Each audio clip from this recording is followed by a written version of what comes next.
Hey, have you ever noticed how sometimes the team seems to say yes to everything, and before you know it, the roadmap is a mess? Here's what I mean.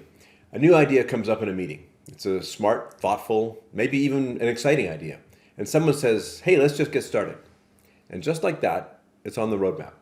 No alignment check, no capacity check, no strategy check. Now, imagine that happening 15 more times.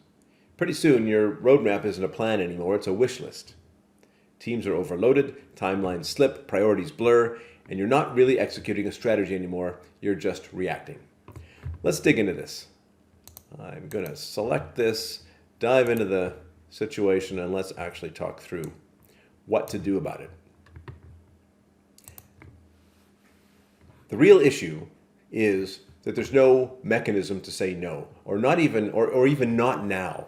And without a structured way to filter and defer new work, everything starts to feel urgent, and leaders lose the ability to protect the things that matter the most. So this is what I recommend instead. 4 steps. Slide that over a bit. First, normalize the idea of a not now list. This means create a visible, legitimate holding area for ideas that might be worth doing, but not right now. This gives people confidence that their input is being heard without cluttering the active plan. An example of this might be at a mid-sized game studio, a senior designer proposed building a seasonal feature to boost engagement. Now, this was a good idea, but the team was already at capacity. So the idea was logged on the Not Now board, tagged with the potential value that it brings, and it was reviewed at the next quarterly planning cycle. Then when resources opened up and the strategy shifted to retention, then it became a priority. The Not Now list basically avoids the knee-jerk approvals while preserving the best ideas for the right moment. Let's look at step 2.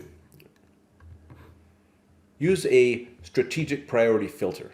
This means establishing a 2-question filter to vet new ideas. Number 1, does it support one of our top 3 to 5 strategic priorities? And number 2, will it move a business critical needle?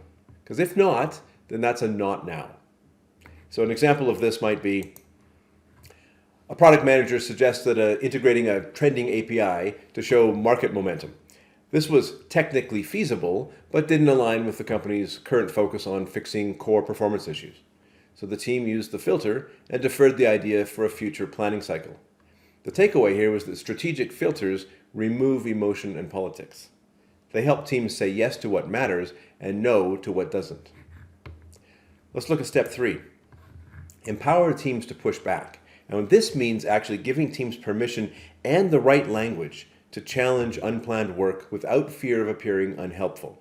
So an example, an engineering lead was being pressured to just squeeze in a last-minute dashboard tweak. But instead of agreeing, he replied, "This is valuable, but it's not aligned with what we've committed to this quarter. Let's capture it for future review." See, this phraseology is valuable and it's important because it shifts the tone from resistance to responsibility. So the takeaway here is that this is not about saying no forever. It's about saying not now with confidence and with clarity. And that brings us to step 4, which is to review it quarterly. And this means don't let the not now list just turn into a junk drawer. Revisit it at regular planning intervals and elevate the best ideas. So an example of this is that one team held a 1-hour not now review before each of their quarterly roadmap meetings. They scored each item based on the value and the alignment with strategy. And some were greenlit and others were removed altogether. But the result was a leaner, more strategic roadmap every time. And the takeaway there is that when you build this ritual into your planning cycle, your organization learns to prioritize with intention and not just panic. Now, let's look at the outcome. When you build this muscle, a few great things happen. First, you make space for the work that actually matters. You reduce overcommitment. And then your team gains the confidence that they can deliver what's actually on the plan.